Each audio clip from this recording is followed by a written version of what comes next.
Yang saya hormati, kemudian Pak Sarif Duka dan Profesor Presesa, Rektor NM, yang saya hormati seluruh hadirin yang berbahagia dan Saudara Profendus.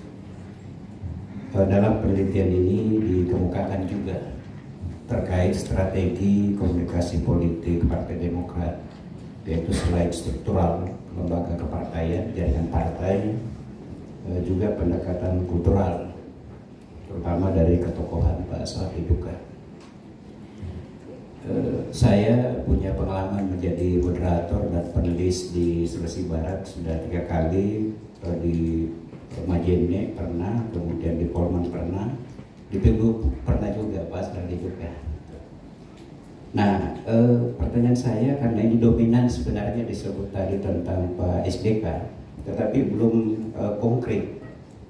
Bagaimana strategi yang dilakukan Pak SDK sebagai ketua partai, selain ketokohannya, manajerialnya, juga pendekatan kulturalnya.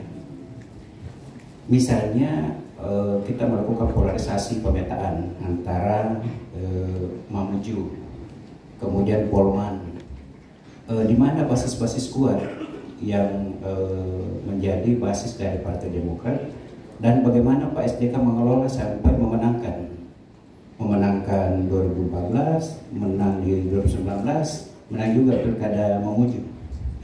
Silakan. Terima kasih. Strategi Pak SDK dalam memenangkan kontestasi politik menggunakan beberapa metode, dan pendekatan kultural ini ditempatkan misalnya di Kabupaten Majene. Kita tahu di Kabupaten Majene ini faktor ketokohan seorang Pak Kalmakata atau Ketua DPC Partai Demokrat itu juga sangat berpengaruh terhadap kemenangan Partai Demokrat yang ada di Kabupaten Majene. Dan strategi Pak SDK juga bagaimana melakukan upaya komunikasi politik dengan partai-partai lain, tentunya juga dengan para tokoh yang ada di sana. Walaupun memang di Kabupaten Polman itu saya melihat atau peneliti melihat pola karakteristik atau kulturalnya itu sangat kuat, sehingga kalau misalnya dikotomi orang Mamuju masuk ke Polman itu mungkin agak kurang diterima. Kalau orang Polman itu orang Polman juga. Nah, itu yang saya teliti. Makasih. Artinya lebih dominan bagaimana mengelola pendekatan kepartaian atau justru yang menggabungkan pola kepartaian dengan pola kultural. Kalau dari pilkada ke pilkada, pemilu ke pemilu, polanya sama atau ada hal yang berbeda signifikan? Masing-masing beda.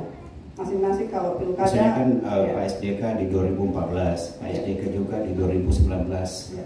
Apa yang menjadi diferensiasi pembeda antara gerakan politik 2014, 2019, dan juga mungkin 2023, 2024 nanti strateginya mungkin lain-lain? Ya, kalau 2023 ya mungkin saya minta dulu tanya apa strateginya. Kalau 2014 dan 2019 apa yang berbeda dari strategi Pak SDK? Gitu?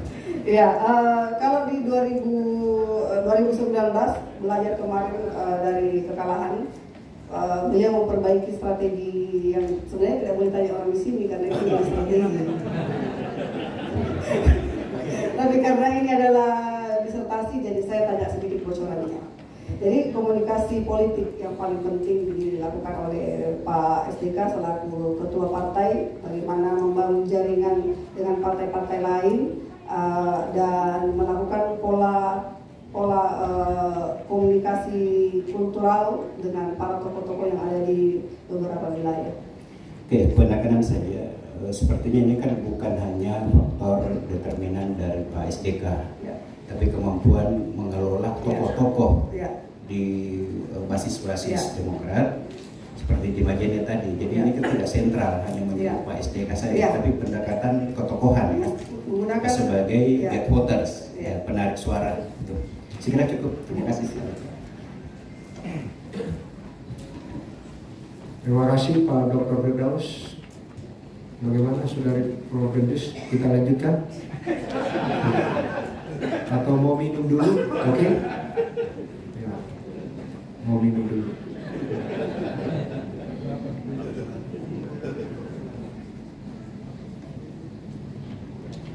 Baik, saya mempersilahkan penguji ke-6 Bapak Dr. Ki Haji Andi Adrus LCMA, waktunya 7 menit. Baik, bismillah. Assalamualaikum warahmatullahi wabarakatuh.